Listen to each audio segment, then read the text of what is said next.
Hello guys, good morning. What's up today? And today we are here in the rooftop second floor at tayo po ay magkakaroon ng unboxing at dumating na po yung ating in-order na Anton Demolition Sledgehammer Heavy Duty na gagamitin natin sa pagtibag ng mga poste at mga walls, mga dingding na dapat tibagin. So kailangan nating gamitin yung sledgehammer. At yan, ito ko, titignan natin sa loob kung maganda yung condition ng dumating na ating in-order na Anton Demolition Sledgehammer Heavy Duty. So let's start unboxing now, okay?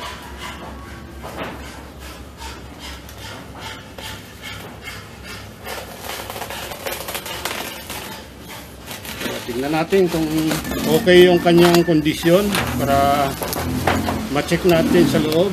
Ayan. Maganda naman yung pagkarap niya. Naka-bubble wrap siya. Oh. At nakabalot pa ng karton. Oh.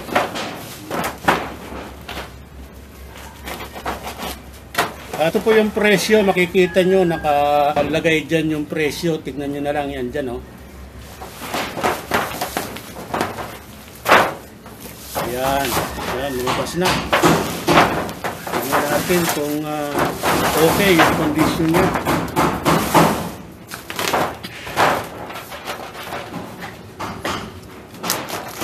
So, maganda yung pagkabalot.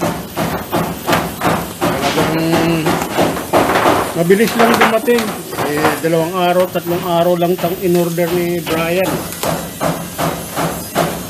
Brian actually ang bumili nito kasi kailangan niya dun sa pagbiba ng kanyang lumang kubeta. Mayroon siyang wall na gigibain. Saka yung poste na gigibain din. Para lumitaw yung bakal, para idudugtong yung gagamiting bakal para sa poste.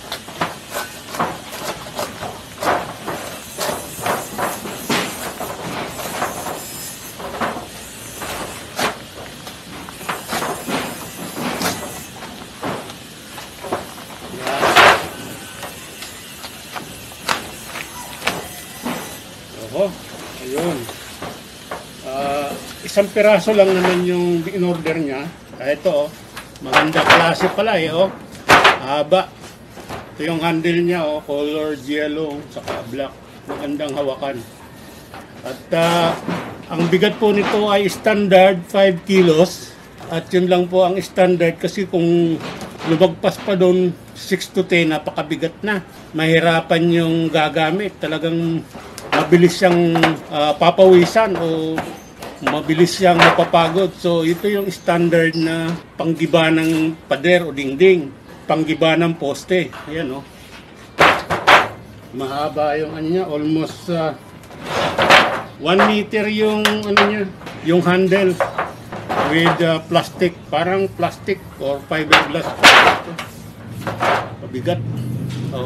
Brand new talaga, di pa nagagamit.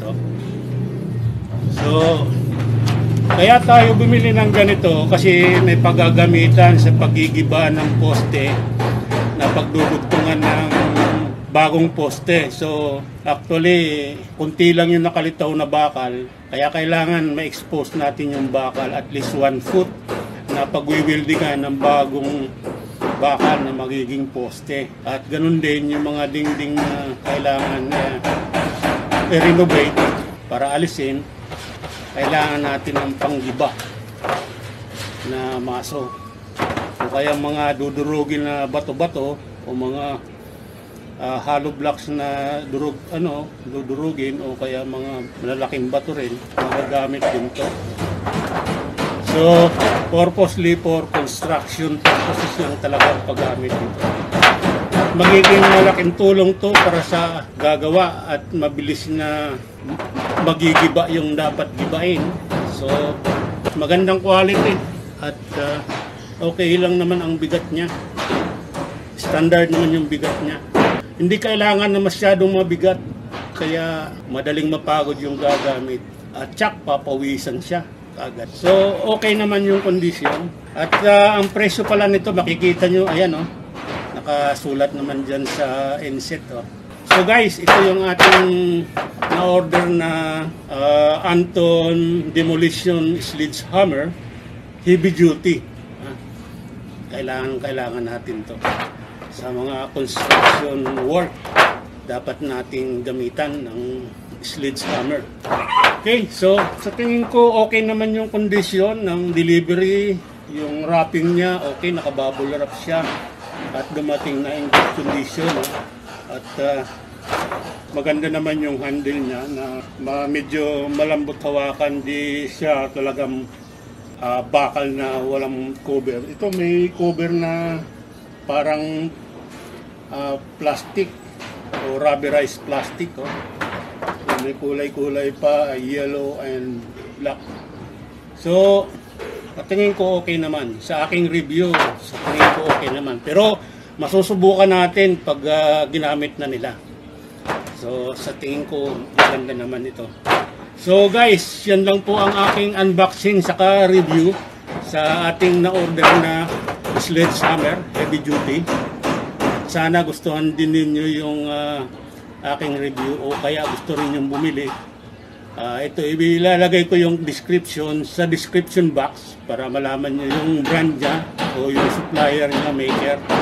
At saka paano na order. Pwedeng order online. In-order lang ni Brian to by online seller. So, okay guys. Guys, if you did like my video, please like, share, and subscribe and hit the bell button so that you will notified for my future uploads in my YouTube channel. Again, this is the Urban Plant Grower with you, saying thank you very much for watching all my videos and goodbye. A good day to all.